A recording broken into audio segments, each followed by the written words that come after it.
When I say spring cleaning, your first thought might go to the project in your pantry, your closet clean out, or your yard spiff up. It probably feels overwhelming too, but today we're digging into a more personal project. My next guest says now is the time to spring clean our parenting techniques.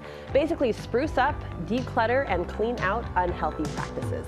Parenting contributor Heather Johnson is here to help us throw out those bad habits. There is something about this season we want to turn over anew in all areas of our life. We do, we feel that. And so even as we talk today, don't just think about this as kind of decluttering your parenting. This is relationships, absolutely. This is any situation we're going to be in.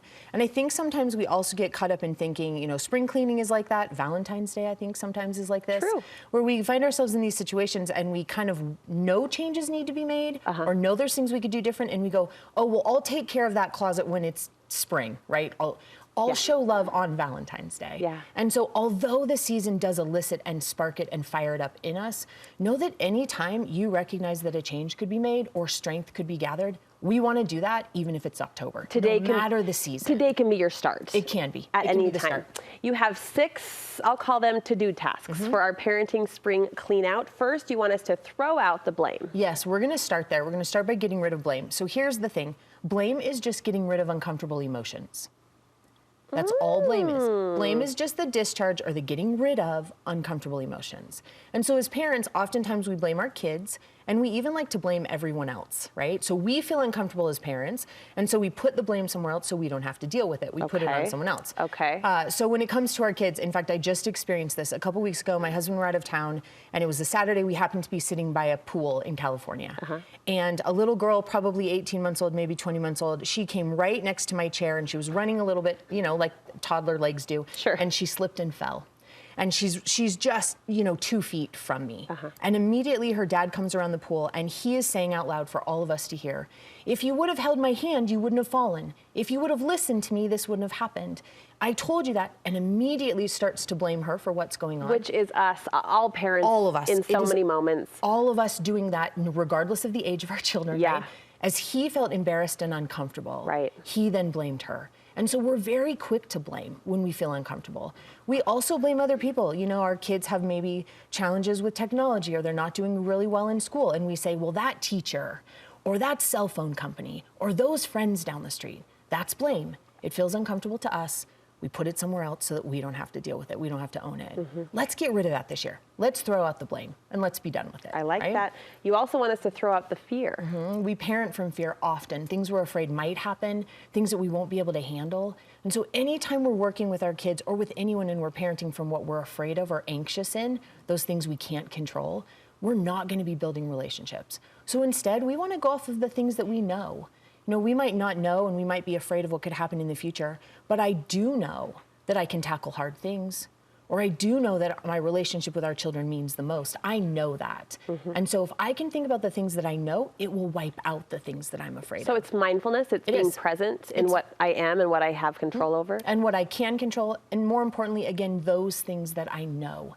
Even as we deal with children who maybe make choices that we're not comfortable with, there's a lot of things that we know about the future that we can hang on to that can help override those things we're afraid of. So getting rid of the things we're afraid of, meaning not parenting out of fear, throwing that out, is also a really good place to start. You want us to talk less. Wouldn't that be cool if this was the season we did that? Just zip it, Mom. We are going to talk less. So here's the thing. When we're talking too much, we are not listening. So we're going to take, and instead of talking all the time, we're going to acknowledge what's going on with our kids instead of try to convince our kids of things. Okay. And what it will do is it will help us talk less. So for example, let's go back to a situation we probably all know in a relationship somehow. This is one of our kids saying something like, my math is too hard, I can't do it. Okay. And so instead of acknowledging them, I'm sorry that it's challenging, or yeah, sometimes math can be difficult, we try to convince them, no, it's not. Math is not that hard. You've been doing multiplication for 3 years, and you did fine last year, so I don't know why it's such a problem today. You should be just fine. Have we ever heard ourselves say something that way? I mean, it's like you were at my kitchen table last night. Or a teenager comes in and they're whining and complaining because it's 10:30 at night and they have an essay to write. Yeah. And they say that they're too tired. And we say, I don't know why you're so tired. You went to bed and you took a nap yesterday and you haven't had water polo for 3 days, so it's not like you've been in the pool. And if you hadn't procrastinated, you had this assignment last week, you'd be done by now, right? As we're all hearing ourselves in that dialogue. And we work so hard to convince them There are so many words there. If we took all that back and just looked at them and thought, man, and then acknowledged, I'm sorry that you have to write this so late at night. There is not a lot of words said right there. How do we prevent that, though, from promoting the pool? Or, you know what I mean? And how can we acknowledge and validate, less words being the goal, but still propel or motivate them to complete the essay or to master math? What's the jumping off point? Yeah, so if we think of it like the door opens up, when we acknowledge we've opened a door and they'll step in. Okay. Right? When they feel understood. When I try to convince our kids that their math isn't hard and, you know, that it's not that big of a deal, they're not open-minded to then do the math or work harder. But when I hear them, it opens a door for them to go, I know it's not that hard. That's fine. If I just sit down, I can tackle it. And so we want to look at it that way. This connects us and builds relationships. When we have a relationship, then we can say, hey, let's talk about how we cannot be in this position again. Okay. Let's you and I sit down and talk about what we can do different next time. We can have that conversation if the relationship is first, and acknowledgement builds the relationship. It's a tone setter. It's a relationship connector. It is. 1 quick minute left together, Heather. I'm sorry. Begin again. That major list of spring cleaning to do. Yeah, start again. Just like the flowers, as everything kind of blooms and starts fresh, we want to look at our kids, at our relationships, and find the relationship that needs a fresh start, that needs to literally start over. I love that. We all have one. There is a relationship with someone in our home or that we're close to that needs a redo, that needs to start fresh, where we need to look and offer the forgiveness, whether they've earned it, because that's not important or not, to say the apology, to look at them and say, hey, listen, it hasn't been awesome. Let's start fresh.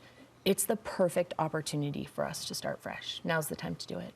We're going to throw out the labels. We're going to throw out the schedule. Give me your 1-2 on that. Both of those things. So we're going to take labels to the trash. We tend to label our kids. In fact, I was just talking to a mother a couple weeks ago, and she said to me, Heather, last night I told our daughter that she was lazy and disrespectful. And as we hear that, and as we say those things to our kids, we tend to think that if we'll label them that way, that because the label's uncomfortable, they'll act different, so the label no longer fits them. And that's not actually what happens. When we label them in uncomfortable ways, they actually live up to those labels. And so we want to get rid of them. Now is a perfect time. As you are cleaning out closets and fridges and garages, get rid of those labels. And it's time to look at a schedule and reevaluate if the things on it need to stay. Imagine if we all took the challenge to look at a clean calendar with nothing on it for the next 6 months, and the only things we put on that schedule were things that built relationships with our children and with our family members. That's the only things that made the list, right? It would be a completely different next 6 months if that's what our schedule looked like. I love we want to get rid of some stuff. I love that challenge. I love this topic, spring cleaning our parenting. Heather, thank you so much. Heather counsels families and individuals. You can find her contact information on our website. We'll be right back.